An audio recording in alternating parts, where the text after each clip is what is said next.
I still need to find out what Emily's mom's middle name was.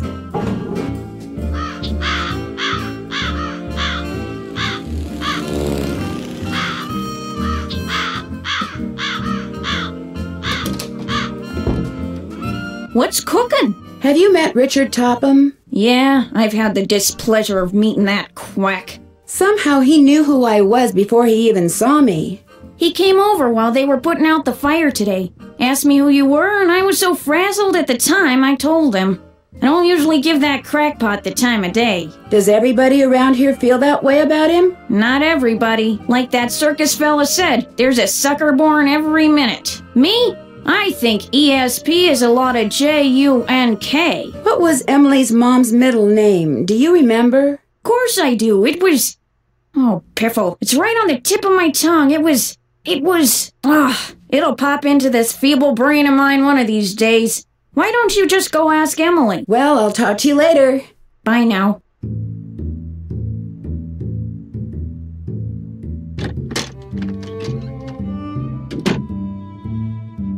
Hi, Nancy. What was your mother's middle name? Lois. Why? Oh, just curious. I'll be back in a little bit. Okay.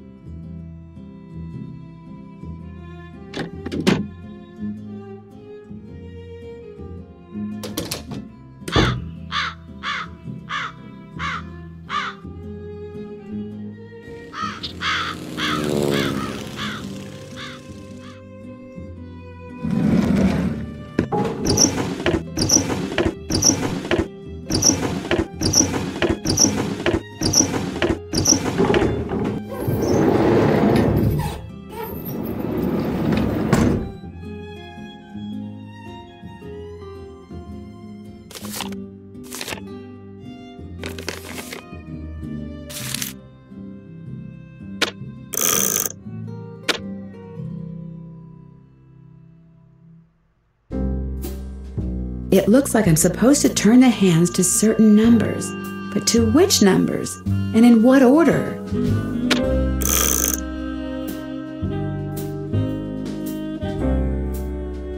I wonder what goes here.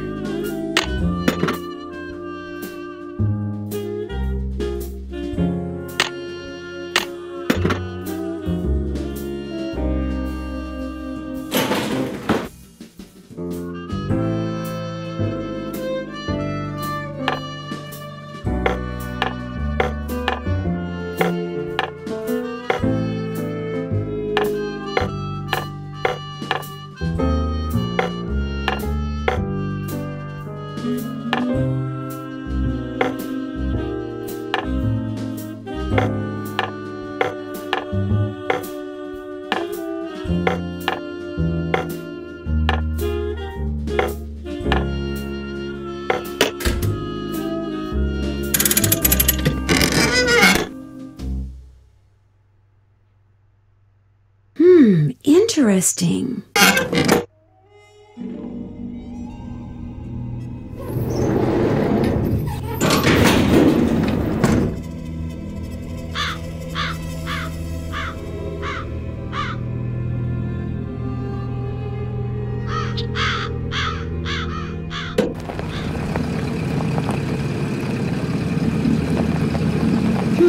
That car I saw before is gone.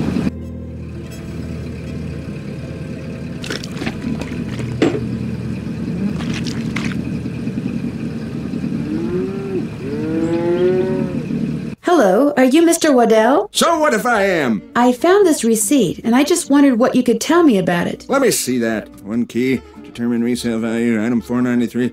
Oh yeah, this was for that key Jim Archer wanted me to appraise. Jim Archer wanted you to appraise a key? It was very ornate, had jewels all over it. Fake jewels, as it turned out. When I told him it was worthless, the cheapskate refused to pay me and told me to keep it. Do you think I could have it? Sure, once you pay the appraisal fee. Which is... $1.50. Here you go. Good, here's the key. Enjoy.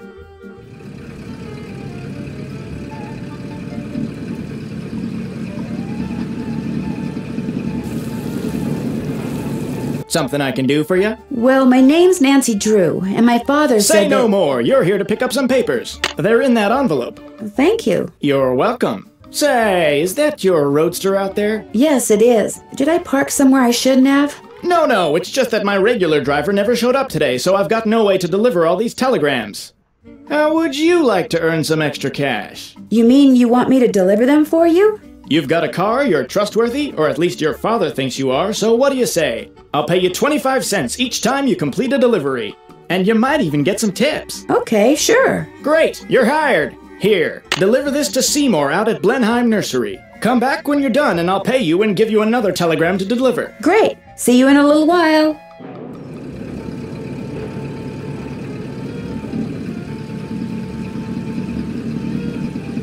Hello, I'm looking for Jim Archer. Right through that door. Hello! Are you Nancy Drew?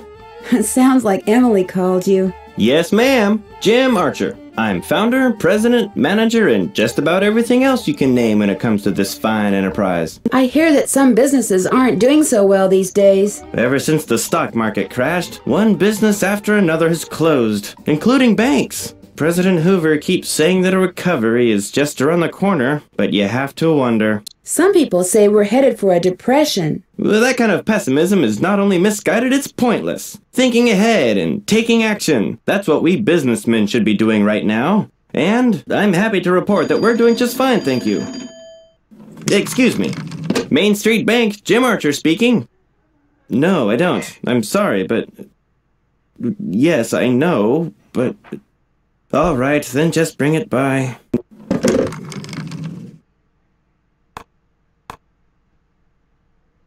Sorry for the interruption. How can I help you? Do you happen to know whether the jewelry Emily inherited from her mother was insured? Well, I know for a fact that it was not. Why? Because someone snuck into the inn today and stole it. Oh, no. I heard there'd been a fire in the kitchen, but when it rains, it pours, doesn't it? I told Gloria not to let that policy lapse.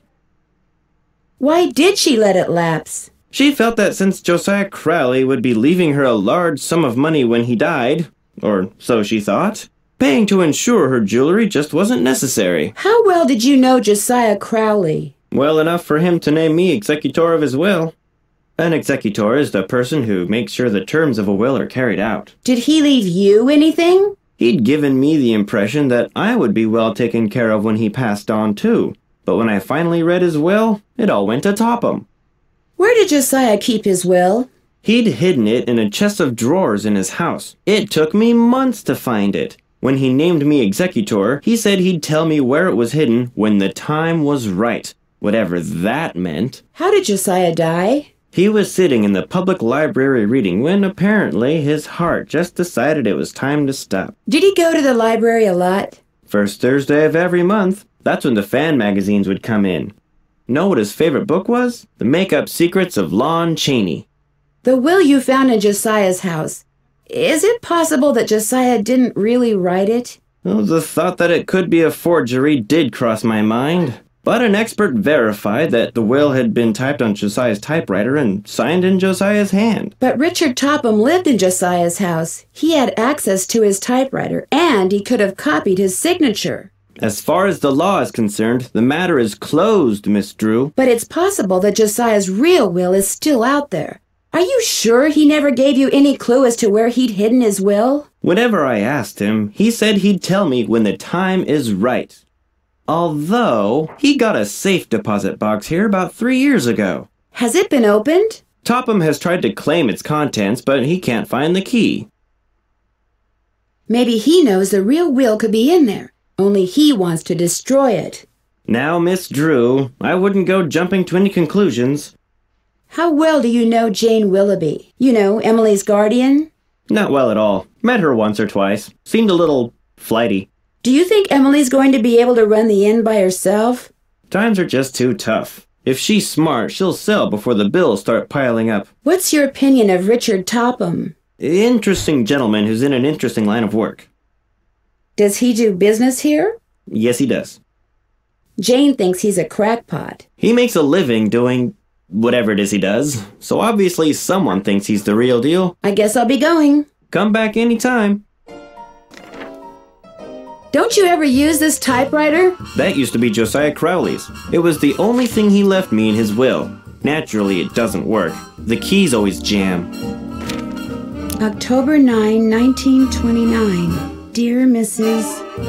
Sheldon, here is the trivet I said you could borrow for your party at Twin Elms. Please take care of it because I will want it back someday. Your friend, Josiah C. I wonder if Josiah ever got his trivet back. Who's Clara? Clara Pickford is this lonely old woman who comes in here every once in a while. Took a shine to me for some reason. Insisted on giving me that picture. Did Josiah Crowley give you this clock? Yes. Unfortunately, it stopped keeping time almost immediately. It would sure be nice to be able to open this thing. Before I fool around with this, I should make sure it's okay with Mr. Archer.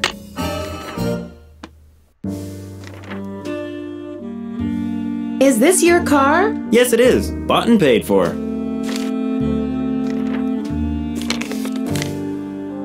Hello again.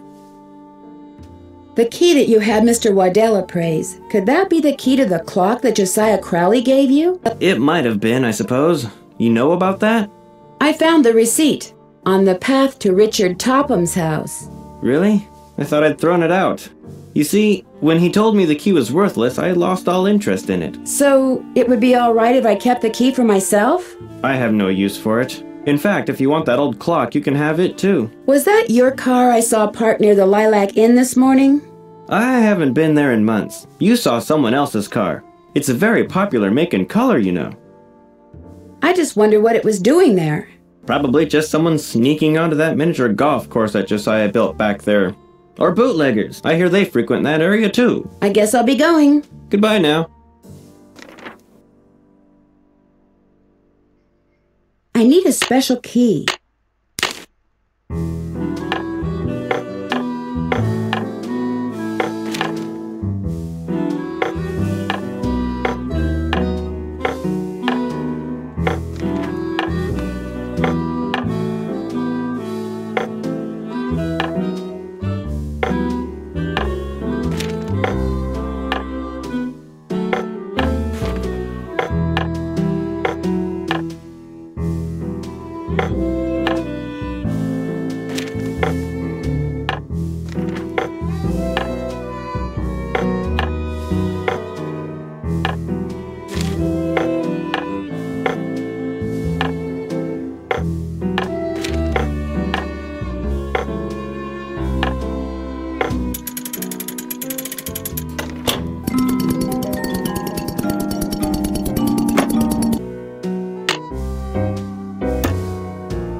Check.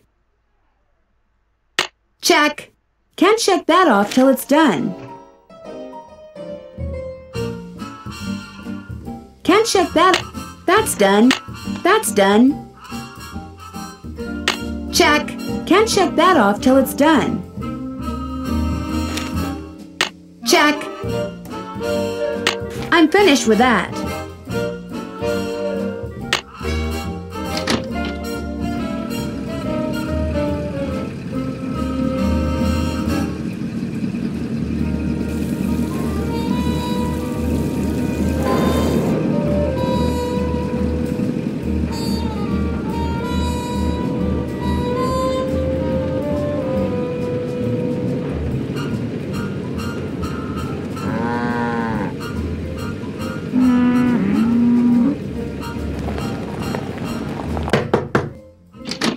Mrs. Sheldon? Yes? My name's Nancy Drew. I'm a friend of Emily Crandall's. Get on with it, dear. I was wondering, would it be possible for me to see the trivet you borrowed from Josiah Crowley? You may not only see it, you may have it. Once I find it, that is. Unfortunately, I've an errand to run, so I can't look for it right now. Maybe I could run the errand for you. I have a car. So I see. Rather expensive car at that. Very well, Miss Drew. Go fetch my bridge cards from Miss Tchaikovsky, and upon your return I shall present you with that trivet. Who's Miss Tchaikovsky? The local telephone operator. You can find her at her house, or Titusville Telco, as she insists on calling it. The switchboard is in her parlor. As you can imagine, she never entertains. I, on the other hand, am expecting company within the hour, so do hurry.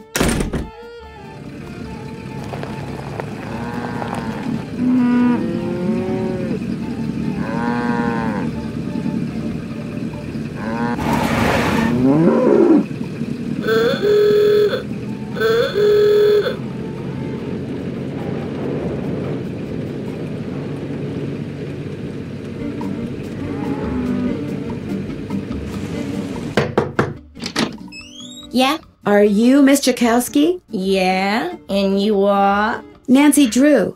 I'm a friend of Emily Crandall's. You know, at the Lilac Inn. Oh, yeah! I put you through to your father, didn't I? You pick up those papers for him yet? Actually, Wait a minute. How did you know about that? See this headset I'm wearing? I plug it in and what do you know? I hear things. Look, I'm kind of pressed for time. Going to a party and it takes me a while to get dolled up.